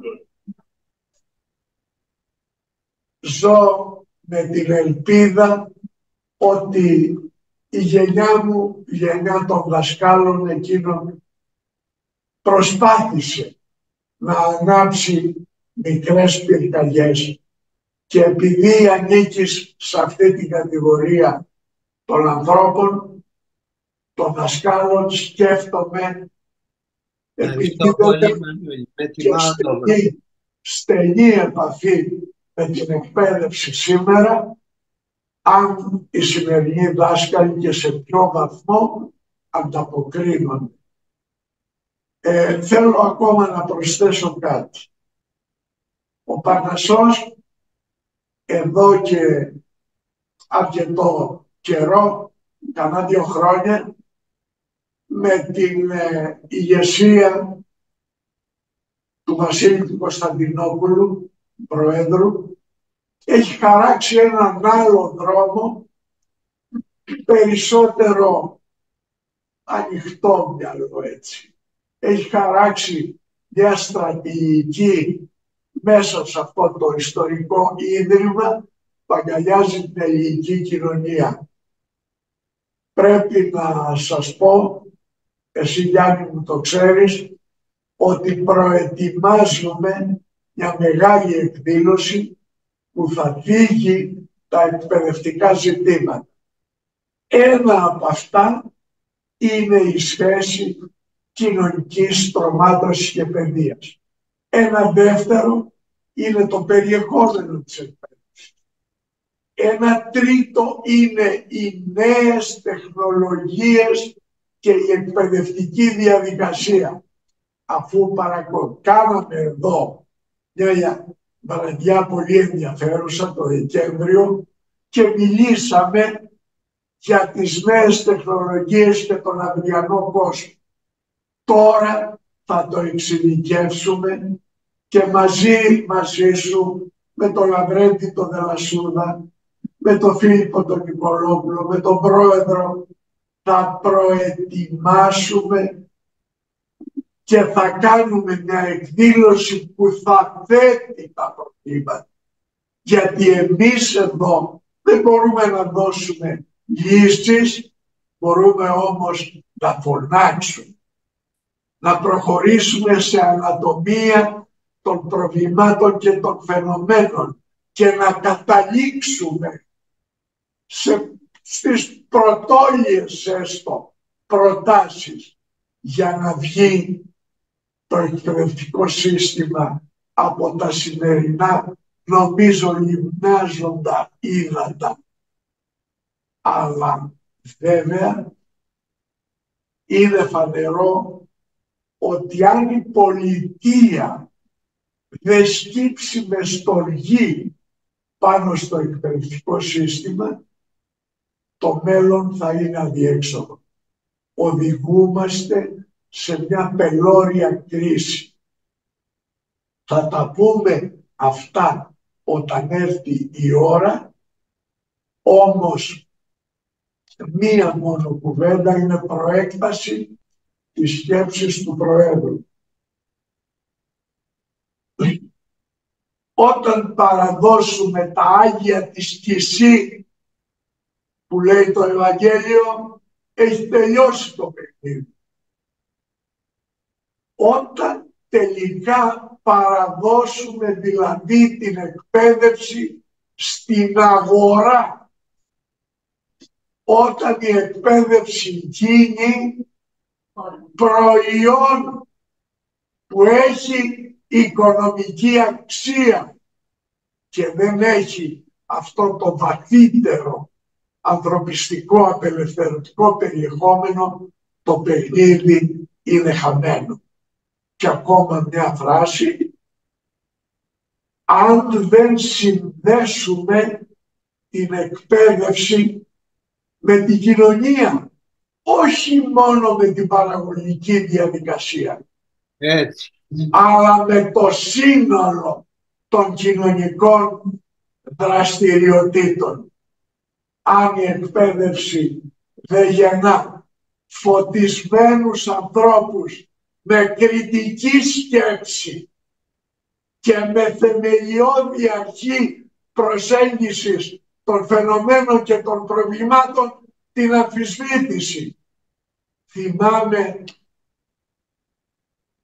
τις απόψεις του Πιέρ Μπουρντιέ, που και για μένα υπήρξε ένας μεγάλος δάσκαλος, από τα βιβλία που διάβασα, για το πόσο μόνο μια εκπαιδευτική διαδικασία θα διαμορφώσει ολοκληρωμένους ανθρώπους, παραγωγικές μονάδες και ενεργούς πολίτες.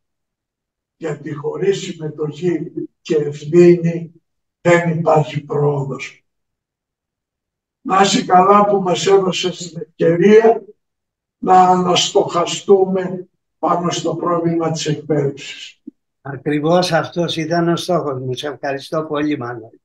Ο κύριος Χατζηνάκης και αυτό έκανε μια παρέμβαση πολύ σημαντική, με πλούσια πράγματα. Και αυτό που είπε σχετικά με τις φωτιές, να ανάβει φωτιές στις καρδιές των πνεύματων των παιδιών, θα ήθελα να πω ότι σε πανεπιστημιακό επίπεδο, φίλτατε Μανώλη, αν ανάβεις φωτιές είναι επικίνδυνο. Θέλοντας να πω, δεν ξέρω γιατί τάβλος του κύριου Πυριωτάκη, τα πράγματα ελέγχονται περισσότερο. Γιατί κοντά σε αυτά που είπες, πρέπει να πούμε ότι και οι μηχανισμοί ελέγχου είναι από κοντά και παρακολουθούν. Σε πανεπιστημιακό επίπεδο, το έχω περάσει στο ήλιο, στο πετσί μου αυτό. Αν παρανάψεις φωτιές, θα συναντήσεις τεράστιες αντιδράσεις. Πρέπει τα πράγματα να πηγαίνουν βατά μέσα σε κατεστημένα κανάλια. Και με εργαλειακή γνώση, βεβαίως. Και με εργαλειακή γνώση. Αποφασίσαμε με τον πρόεδρο να ανάψουμε φωτιές. Να ανάβουμε φωτιές. Θέλουμε, θα το πω άλλη μια φορά, ένα Παρνασσό πυρφόρο. Οπότε ανάβει και φωτιά. Και σε πνευματικό ίδρυμα της χώρας έγινε συζήτηση για τον εμφύλιο Ισπανικό πόλεμο και την παγκόσμια διανόηση που πολέμησε υπέρ των ιδανικών της δημοκρατίας. Για πρώτη φορά, και εδώ έχει παραβρεθεί πραγματικά η διανόηση της... Ναι, αυτό ήταν σημαντικό, γένετό τους πραγματικά. Όπως για πρώτη φορά στο Ελεύθερο Πανεπιστήμιο ακούστηκαν στο Παρνασσό δηλαδή θεωρίες της γνωστής κριτικής, ας πούμε, σχολής της Φραγκφούρτης, Χορχάιμερ, Αντόρνο, Μπέντζαμιν, Μαρκούζε, μονοδιάστατος άνθρωπος, η θεωρητική κάλυψη της Επανάστασης του 1968. Αυτά για πρώτη φορά ακούστηκαν στον Παρνασσό και αυτό είναι σημαντικό βήμα και σιγά σιγά νομίζω ότι αρχίζουμε να αποσύρουμε αυτό το βάρος του δίθεν συντηρητισμού του Παρνασσού, γιατί το ακούω από πολλές μεριές αυτό. Α, είναι συντηρητικός, α, ήταν συντηρητικός. Λοιπόν, αυτό σιγά σιγά με τη βοήθεια όλων μας, αυτό σιγά σιγά αρχίζει και μειώνεται. Ούτε ως κράτος συζητάμε για τους στόχους της παιδείας, ούτε ως κοινωνία. Παραδοσιακά η ελληνική κοινωνία οριοθετούσε δύο αντιθετικούς στόχους παιδείας. Μας έλεγε, για παράδειγμα, μάθε παιδί μου γράμματα να γίνεις άνθρωπο. Όπου είχαμε τους στόχους της παιδείας ως αξία κοινωνική και ανθρώπινη. Και μας έλεγε επίσης, να μας τα γράμματα Χριστέ μου και Βουτάβρε, όταν τα γράμματα και η εκπαίδευση γινόταν εργαλείο, όπλο ισχύος. Αυτή την αντιπαράθεση αυτή τη στιγμή δεν την ζούμε σε κοινωνικό επίπεδο. Ο θαυμάσιος Δημήτρης Εμιλινός μας είχε αφήσει στους στόχους της παιδείας ένα μικρό και ενδιαφέρον τρίπτυχο.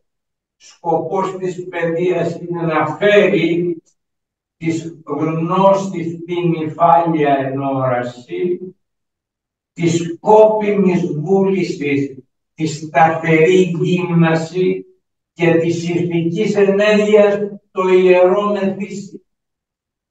Ένας άνθρωπος και μια πνευματική ηγεσία, γιατί και ο Λινός έχει θητεύσει από τον Βενιζέλο μέχρι τη θεολογική καθοδήγηση του ΕΑΜ. Σήμερα η χώρα δεν έχει εθνικό συλλογικό νου, ο οποίος μπορεί να διαποτίσει διαστρωματικά με ιδανικά και ιδεώδη παιδεία. Φτάνουμε στο σημείο να έχουμε παραδώσει όχι την παιδεία στις αγορές, έχουμε παραδώσει την κρατική εξουσία στις αγορές. Οπότε ο αγώνας είναι πολύ πιο δύσκολο. Εγώ θέλω να συγχαρώ και να ευχαριστήσω βαθύτατα τον Παρνασσό και τον σημερινό ομιλητή για την εξαίρετη ομιλία. Σας ευχαριστώ για την ευκαιρία που μου δώσετε. Και εμείς ευχαριστούμε. Γιάννη, θέλεις κάτι, αλλά 1 λεπτό μόνο. Θα ήθελα να αναφερθώ όλα αυτά που είπαμε. Έχω ένα ερώτημα. Γιατί αυτή τη στιγμή, βλέποντας τους μαθητές να είναι σε χαμηλό επίπεδο από την εποχή τη δική μας, δεν γνωρίζουν καλά να γράφουν, δεν έχουν το επίπεδο που είχαμε εμείς τότε. Και την εποχή υπήρχε εξαιρετική. Ερχόταν μέσα και έδειξε τον καθηγητή, τον δάσκαλο. Τώρα δεν του ελέγχει κανένα, δεν υπάρχει εξαιρετική κατακτητή και ο δάσκαλος και ο καθηγητής μας μου λένε κάποιοι, δεν δίνουν και πολύ σημασία. Έχουν δηλαδή το ερώτημα είναι γιατί αυτή τη στιγμή είμαστε σε χαμηλό επίπεδο σε σχέση με την εποχή δική μας. Μου φαίνεται ότι απαντήθηκε ήδη η ερώτηση από τα προηγούμενα που είπε ο καθηγητής, ο κ. Φιλιωτάκης. Και από αυτά που ο κ. Σκλαβούνος, τον οποίο ευχαριστούμε επίσης, και από αυτά που ο κ. Χατζηνάκης. Το ερώτημά σου είναι καλυμμένο ήδη, Γιάννη, νομίζω, από τον προβληματικό, ο οποίος ετέθη από τους παρεμβαίνοντες και από τον καθηγητή τον ίδιο. Λοιπόν, αγαπητέ Γιάννη, σε χαιρετούμε. Να πω μόνο μια κουβέντα, Φίλιππα, μισό λεπτό. Όλα αυτά τα επικροτώ, τα είπα και τα επιμένω. Και να πω ότι το 1964 και μετά ο Ευάγγελος Παπανούτσος μιλούσε για εξανθρωπισμό της τεχνολογίας. Ήθελε δηλαδή το ανθρωπιστικό κεφάλαιο, η ιδέα του ανθρωπισμού να διεισδύσει και στο τεχνολογικό κομμάτι και να μην παράγουμε. Δεν μπορούμε να αγνοήσουμε λοιπόν την τεχνολογία, σε αυτόν τον κόσμο ζούμε. Μπορούμε όμως παράλληλα να ζητήσουμε αυτό που είπε ο Παπανούτσος, τον εξανθρωπισμό της τεχνολογίας και τελικά να βάλουμε τον άνθρωπο να επιστρέψει στον εαυτό του. Γιατί έχει χάσει τον μπούσουλα, γοητευμένος από τα επιτεύγματα των υπολογιστών, τα ψηφιακά, και νομίζω ότι δεν σηκώνει το κεφάλι του ερευνητής από τα πειράματα που κάνει για να δει τι γίνεται και που πάει ο κόσμος. Ευχαριστώ πάρα πολύ. Εμείς ευχαριστούμε και να είστε καλά. Ευχαριστούμε και πιστεύω ότι πάντα θα είναι αρρωγός των προσπάθειών μας για περαιτέρω αναγεννητική προσπάθεια του Παρνασσού. Θερμά ευχαριστούμε και είναι και πρόσωπος του Παρνασσού στην Κρήτη ο κ. Φιλιωτάκη. Μην το ξεχνάμε αυτό. Και θερμά ευχαριστούμε, θα τα ξαναπούμε. Και από κοντά τότε διαζώσεις. Φίλιππα, να είστε καλά. Καλή νύχτα σε όλους σας.